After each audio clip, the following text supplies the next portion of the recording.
discretionary. My guest watches it all.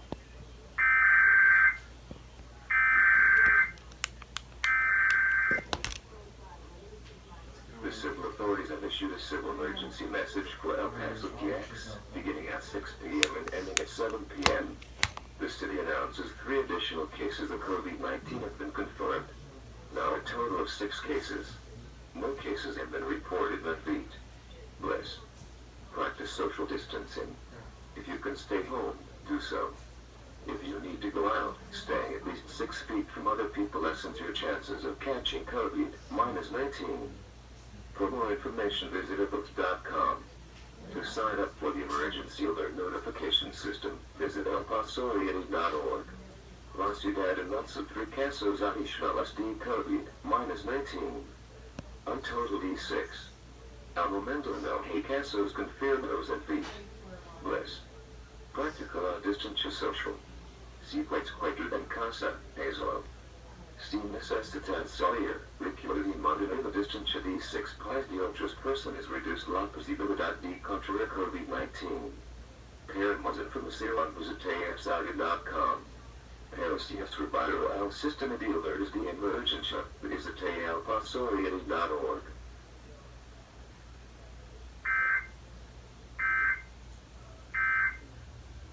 Years past, but it's really become an even bigger deal in this oil and gas boom that we've seen in the Permian Basin in the last few years. It's helped fuel a budget increase, two-year period, over 20%. So significant new spending has been undertaken in Santa Fe in the legislature, but also filtering throughout our state. I understand that the break-even price for a lot of the producers in the Permian Basin is on the order of $40 or so, and if the price maintains itself below that for a long time, it's going to drive a lot of folks out of the basin and really throw New Mexico's budget into a lot of chaos, I think is safe to say.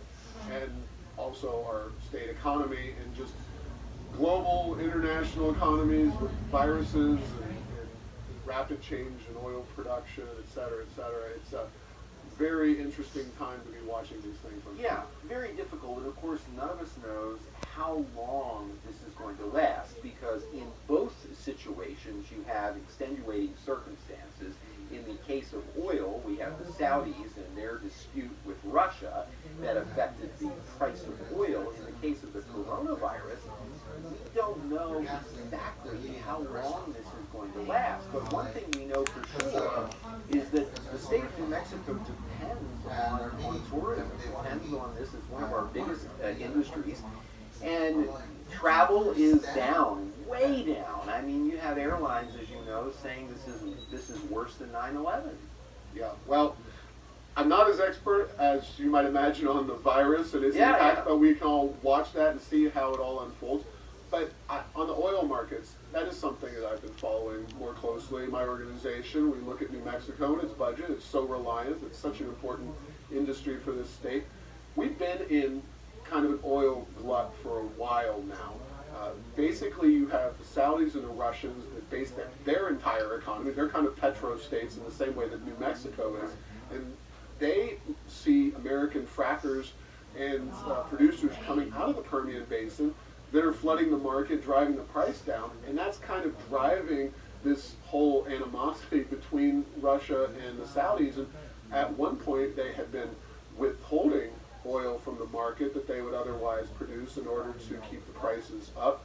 But with the virus and the slowing global travel and economies, they've kind of gotten impatient with the whole situation, and now it seems like they're going to try to